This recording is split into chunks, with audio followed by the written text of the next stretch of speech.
भाजपा के शिक्षक प्रकोष्ठ के शिक्षकों ने शिक्षा विभाग में चल रही मनमानी के खिलाफ हल्ला बोला।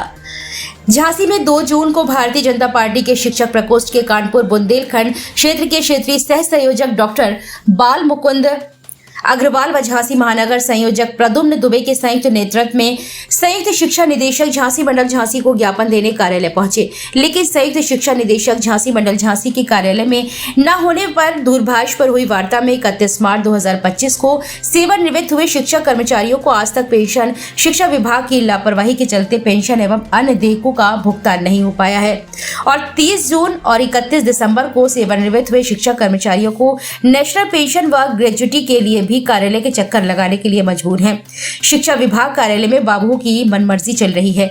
चयन, वेतनमान, प्रोन्नति, वेतनमान, एरियर भी कई माह से भुगतान के लिए पड़े हैं।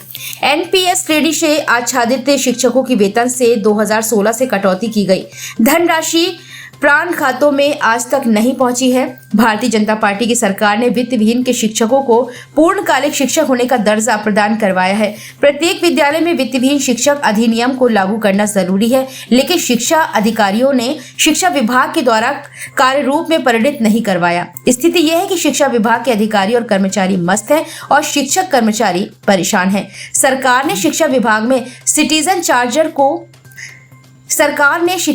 में सिटीजन चार्टर को भी लागू करने का आदेश दिया है। उसे संदर्भ में भी संयुक्त शिक्षा निदेशक झांसी मंडल झांसी से बात हुई। प्रतिनिधि मंडल में शिक्षक प्रकोष्ठ के जिला सह संयोजक संतोष दुबे, योगेंद्र आर्य, नेकी राम माहौर, वरिष्ठ भाजपा नेता राजन पचौरी, सुनील कुमार शाक, प्रवीण कुमार अग्रवाल, हरिओम अग्रवाल आदि शिक्षक साथी उपस्थित रहे। ज्ञापन देने आए आज प्रदेश संयोजक श्रीचंद शर्मा और शिक्षक प्रकोष्ठ के 5 एमएलसी, जिसमें हमारे प्रयागराज झांसी के विधायक डॉक्टर बाबूलाल तिवारी जी के आदेश पर हम लोग यहाँ पर जो सेवानिवृत्त अध्यापक हैं उनके पेंशन फंड और अन्य देयक क्यों आज तक नहीं हुई, इस बात की समीक्षा करने आए थे। और इस संबंध में हमारी अन्य समस्याओं पर भी जेडी साहब से दूरभाष पर वार्ता हुई, जिसमें जो एक पेंशन का स्कीम का एक इंक्रीमेंट मिलना था उस संबंध में बात हुई। जेडी साहब ने कहा हम प्रतिदिन 10 लोगों का निस्तारित कर रहे हैं और जल्दी निस्तारित करेंगे। और पेंशन के देयक में उन्होंने कहा हम सभी विद्यालयों को पत्र जारी करके और उनसे पूरी फाइल मंगाएंगे और 1 हफ्ते के अंदर पूरा निस्तारित करेंगे।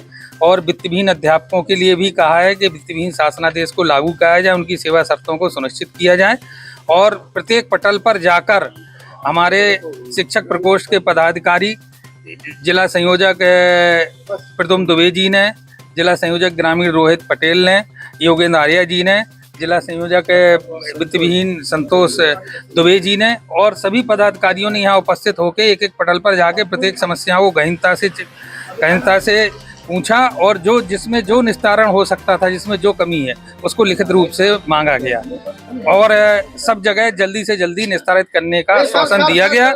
अगर 15 दिन के अंदर अगर शिक्षकों की समस्याओं का निस्तारण नहीं होता है तो पुनः शिक्षक प्रकोष्ठ एक बार यहाँ आएगा और समीक्षा करेगा और सरकार के पास इस बात को रखा जाएगा कि इन समस्याओं को क्यों नहीं आज तक निस्तारित किया गया। समस्या को लेके आए आज भारतीय जनता पार्टी शिक्षक प्रकोष्ठ अपने पदाधिकारियों के साथ में शिक्षा भवन झांसी के कार्यालय में उपस्थित हुआ है।